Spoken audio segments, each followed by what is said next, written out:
各位觀眾朋友，你哋好，歡迎收睇粵語新頭條，我係主播曲球。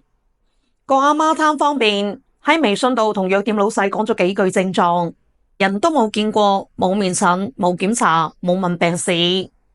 嗰間咁嘅黑藥房仲加離譜，求其亂咁撈咗7種藥，執埋一包散裝藥，連藥名、劑量、禁忌全部都冇寫到，就咁俾人拎走咗。結果個女仔食咗幾次之後，突發急性心衰，直接命都冇埋，一個乖乖女嘅性命就咁樣白白冇咗。好多人仲以為藥店係救人醫病做善事嘅地方，講句最難聽最現實嘅真話，而家大部分嘅藥房根本就唔係醫館，而係吸血嘅銷售鋪。佢哋唔睇病唔睇症，唔顧人命，淨係睇提成睇業績，睇邊隻藥賺得多，只要賺到錢，佢哋真係乜都夠膽賣，乜都夠膽亂咁配。而家啲藥房究竟黑到乜嘢地步？先嚟復盤呢件離譜到爆炸嘅事故。嗰個女仔只係輕微呼吸道感染，有幾聲咳，有少少感冒。正常人休息下，食啲平價對症藥，幾日就好返。但係呢間藥房直情當自己係萬能神醫，老細唔見人，藥師唔在崗，零診斷零檢查，單憑幾句文字描述，亂咁堆7種藥亂溝一通，有止咳藥，有激素，有消炎藥，有中成藥，亂七八糟全部塞落同一個藥包。最恐怖嘅係散裝藥冇標籤，冇說明，冇禁忌，冇用量提示，普通大人亂咁食都會出事，更何況係一個身體仲未發育成熟，仲有輕微心臟基礎問題嘅細路。嗰個細路女食咗3次，直接心臟負荷爆晒，心跳驟停，屋企人拼命急救，飛車送院，最後都係救唔返。事後司法鑑定講得好清楚，細路女本身有輕微嘅心臟問題，但唔至於攞命。真正砸死駱駝嘅最後一條稻草，就係藥店亂咁配嘅刺激性藥物。如果佢乖乖地對症開藥，唔亂咁堆藥，唔亂用激素，唔亂咁開刺激心臟嘅止咳藥，根本就唔會搞出人命。最嬲嘅係咩呢？嗰間藥店明知自己違規，事後仲想造假改單據掩人耳目，擺明係深知自己非法行醫，亂咁配處方藥，草菅人命。最後官方查實一大堆違規，冇藥師在崗，遠程亂開處方藥，無證問診，違規拆零賣藥，亂配5禁忌藥物，罰咗20幾萬，聽落好似好多咁，但係換嘅一條12歲細路女嘅命，真係平到離晒譜。講到呢度，大家真係要醒下。好多街坊成日都話小病小痛唔使去醫院，又麻煩又要排隊，落街去藥房執啲藥得噶啦。Coco 今日同你講句大實話，而家好多藥房仲危險過黑診所。醫院有規矩，有禁忌，有檢查，有責任，但藥房而家好多都係有業績，有提成，冇底線。Coco 同大家拆穿而家藥房4大黑暗套路，個個都係行業公開嘅秘密。第一招，平藥雪藏，暴利藥擺喺 C 位，專門氹啲普通人。大家知唔知幾蚊、10幾蚊嘅老牌好藥，對症安全，副作用少，仲有幾10年嘅驗證，但因為冇提成冇利潤，廠家唔返點，直接俾藥房塞去最底下最暗最入邊嘅角落。你唔主動點名要，店員絕對唔會主動賣俾你。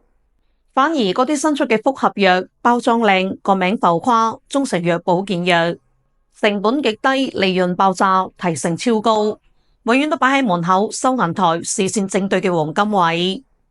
你話你感冒，佢絕對唔會俾你食平價藥，直接幫你搭3、4款，搭配保健品，搭配消炎降火，小病當大病咁醫，一單賺你幾十蚊成百蚊。第二招，藥店變無證診所，個個都化身神醫，亂診亂開方。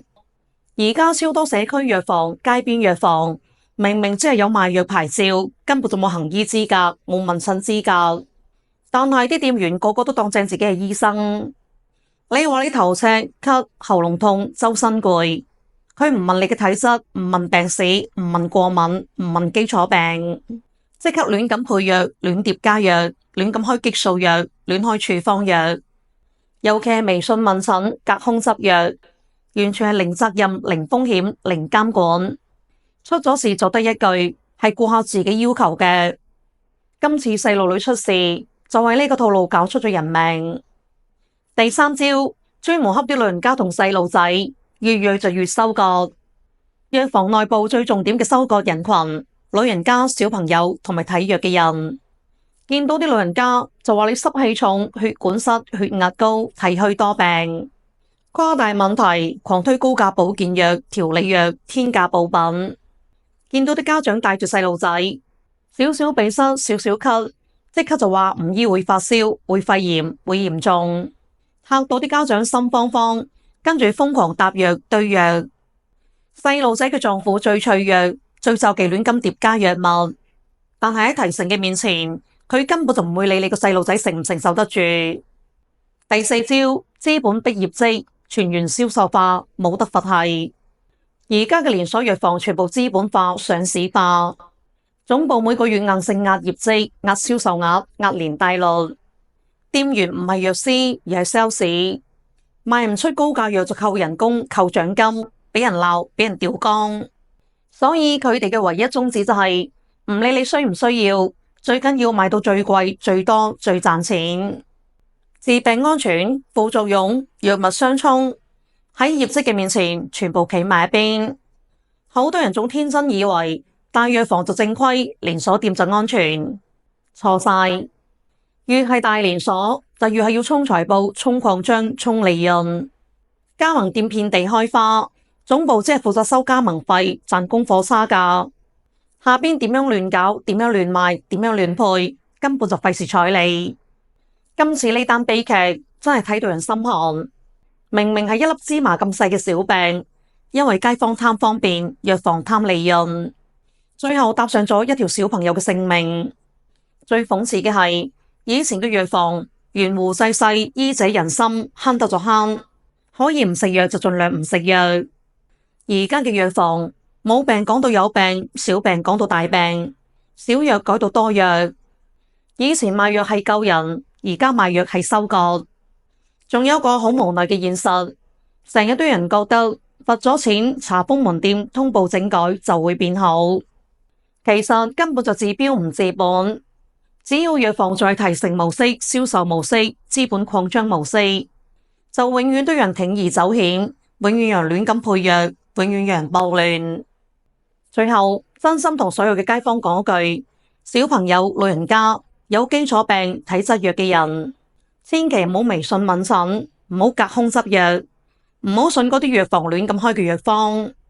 小病可以謹慎買藥，但凡身涉及細路、心臟、呼吸道、敏感體質，一律去醫院，一律去醫院。